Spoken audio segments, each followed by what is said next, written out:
Hey everybody, Zealous Talon here, and welcome to my review of the Bull Megazord from Power Rangers Super Samurai. This is our Americanized version of the Mogyu. Yeah, way smaller than the Mogyu. I don't own any of the original Shinkenger toys, but I saw enough videos. Actually, Shuko and Shinobi has a very nice photoreal compare and contrast, and you can see just that this is way freaking tiny compared to the Mogyu.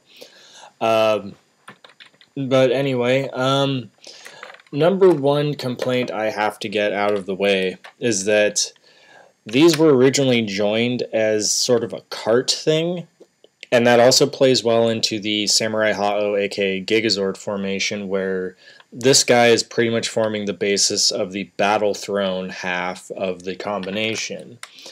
They split the legs so that it looks better in Megazord mode, but I don't know how I feel about trading the aesthetic of one mode at the sacrifice of the other two.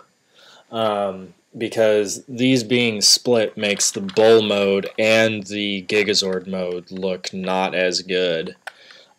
Whereas in Bull Megazord mode, the mode that you're probably not going to use him in nearly as much as Gigazord, he doesn't look, he looks good, but, you know, it seems like it was kind of poorly thought out trade there. So as you can see, he is a bull with horns and legs. Moo cow, moo. This is supposed to be a cart. Looks kind of just like two giant robot legs though now. So he was an ox pulling a cart, and he had giant-ass missile launchers on his back and a gun on his side. I had no complaints with the concept, none whatsoever. He is the only Zord in the line because none of the Zord vehicles came with any discs, and you know the Samurai Megazord didn't have a disc. The Clawzord didn't have a removing disc. So he's the only Zord in the line to actually have discs with him. This is the Zen disc for the Zen Samurai Gatai, so probably just going to be called the Gigazord disc. And this is the Ushi disc, probably going to be called the Bull Zord disc. I know he's already made his debut on the show at the time of this recording, but I don't watch the show, so I just like the giant robot toys. Is that okay with everybody? Anyway. Transformation from Bull to Bull Megazord is very simple, but before that, he does have some basic level compatibility with the Samurai Megazord in this mode. Just like the Shinkano before, you can stand the Samurai Megazord on top of the cart and wheel him around. Yeah, that's their combination, just the two of them. Silly, I know. Okay, anyway, to transform him, you're just going to stand him up so that his back is facing you. Pluck the gun off. This fits very loosely for some reason, and I don't understand why, because it's the same Zord Builder peg and hole as the shoulder joints are, but for some reason this is just really loose when you put it on the Bull mode. The arms are going to pop off and actually switch sides because there's an indentation there for when you're going back into Bull mode that's going to need to go over this protrusion in the chest. So the arms actually do kind of switch sides going from Bull to Megazord. Snap them on there. We rotate down these missile launchers.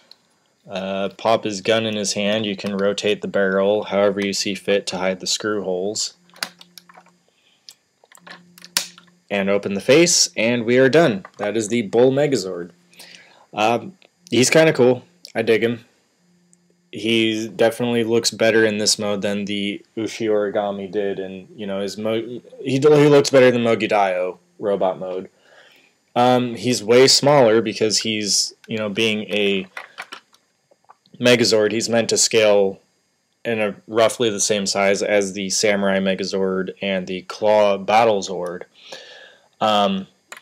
Zord Builder means he can, switch limbs with the other guys, but which is required for the Gigazord it's required for him to switch limbs with the Clawzord to go into the Gigazord mode. So that was just kind of a no-brainer. You can pop the discs onto the guns, it's fine, but we'll get into some of his other intricacies. I'm dedicating a review to the Gigazord rather than tacking it on to the end of this, so we'll get into a couple more of his little features when we go into that, since those play more into the Gigazord than they do into his normal mode. Should you get this? Yeah, although really only if you have the if you have the Samurai Megazord and the Claw Battlezord and the Zord vehicles needed to make the Gigazord, then get this, because he's your final part. Otherwise, pass, because he doesn't really do enough on his own to justify the purchase. He doesn't have the battle modes of the Claw Megazord or the splitting individual Zords of the Samurai Megazord, so yeah. This has been Zealous Talon here, and I hope you all have a good one. Stay tuned for the Gigazord review.